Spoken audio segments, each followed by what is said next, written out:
in December, and since that time, under Rule 147 of our revered Rules of Procedure, you have called before you 13 members of this Parliament to face disciplinary action.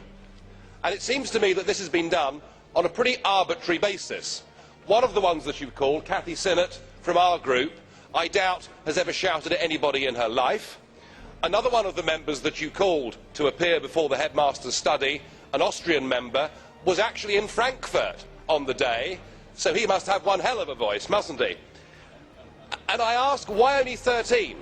There were about 80 of us involved in these so-called disturbances. In fact, you named me yourself in the Conference of Presidents as being one of the causes of the trouble. So why am I not being punished? I'm Spartacus. I'm Spartacus. Oh my, I'm Spartacus.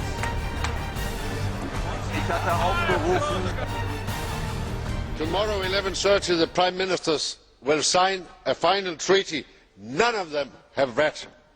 They sign a bundle of amendments they cannot even understand. Yesterday, the Danish Parliament refused a referendum on a treaty they have not read. They breached the Danish constitution. All negotiations in the IGC and the Linguistic Lawyers Group have been kept absolutely secret towards many members in this Parliament. First, they undo 2 referendums rejecting the constitution.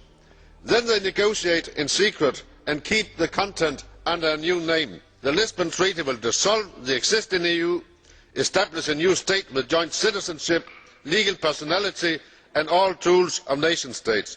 Most laws will be adopted by civil servants in secret. Democratic deficit will grow. My group proposed to cancel the signature until you have finally read the final text. Ich habe als Schüler in einem deutschen Gymnasium gelernt, dass im Reichstag der Weimarer Republik es eine Strategie gab, den politischen Gegner niederzuschreien, und zwar chorweise. Die Fraktion, die das dort eingeführt hat, war die Fraktion von Adolf Hitler. Heute habe ich mich daran erinnert gefühlt. Vielen Dank. Shouting down representatives of Parliament, Commission and Council during the signing ceremony was intolerable and must not be tolerated. It brings the worst of the football stadium into Europe's highest chamber and recalls the actions of the communists in the Russian Diet and the National Socialists in the German Reichstag. My formal request, Madam President, is this. My group demands that in future the Presidency use the powers granted to it under our rules of procedure to evict from the chamber members behaving in that fashion.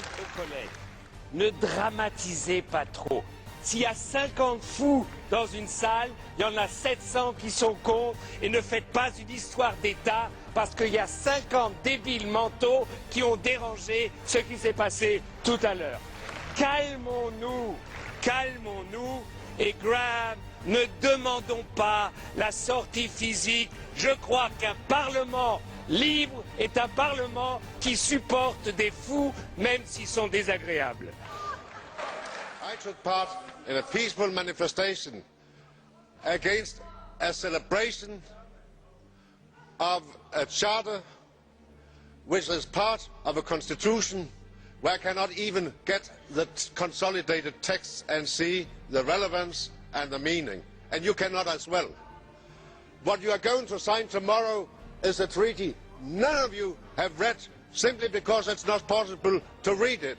You conquer our voting time to celebrate a victory over democracy, and therefore I will not attack my colleagues. But I have to say to Mr. Schulz, I did not take part in crying. I understand it entirely, but we have in Denmark a different tradition. So I was there with my T-shirt calling for a referendum, and I think all of us should call for a referendum. This is the democracy norm you are defending. Thank you.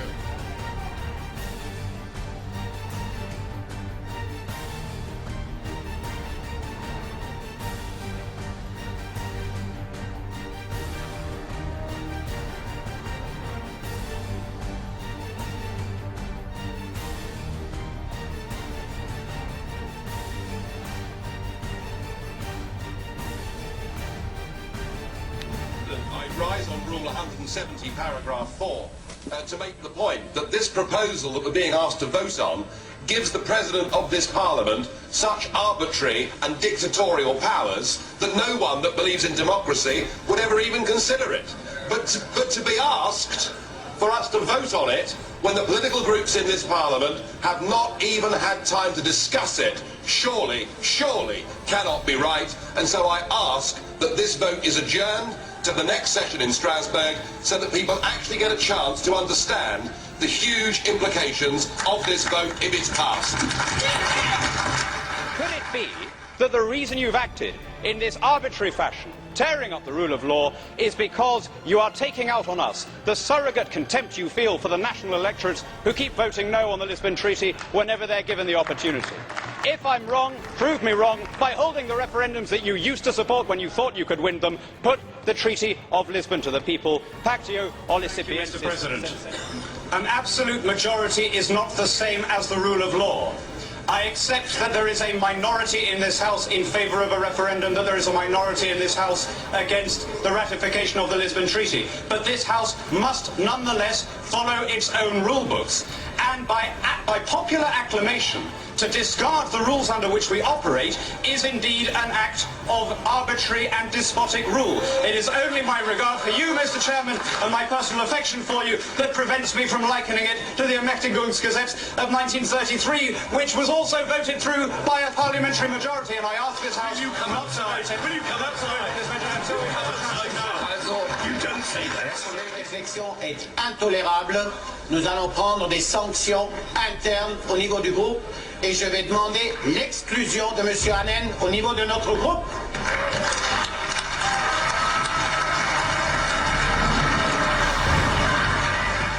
I'm surprised we have the front to call this a debate, because the Minister didn't tell us any of the substance of the negotiations.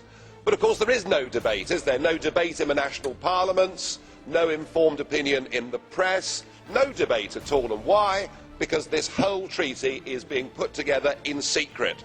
And that is being done because you don't want to involve the citizens of Europe. You're fearful that the more they find out about your grandiose plans, the more likely they are to vote no. And what's worse still is the downright dishonesty with which this whole process is being pursued. For Angela Merkel, in a letter, to talk about the proposal, to use different terminology without changing the legal substance, I mean, it's Alice through the looking glass stuff, isn't it? It's the twisting of language. It is the deliberate attempt to stop there being free and fair referendums in European countries. It's your plan to act like a bulldozer, just to sweep aside the French referendum result, the Dutch referendum result, to pursue your political goals without taking the people with you. Well, I've no doubt you think that you're going to get away with it. But if you're proud of your European project, if you're true Democrats, then you join me in the call for let the people decide their own future. Don't foist it upon them.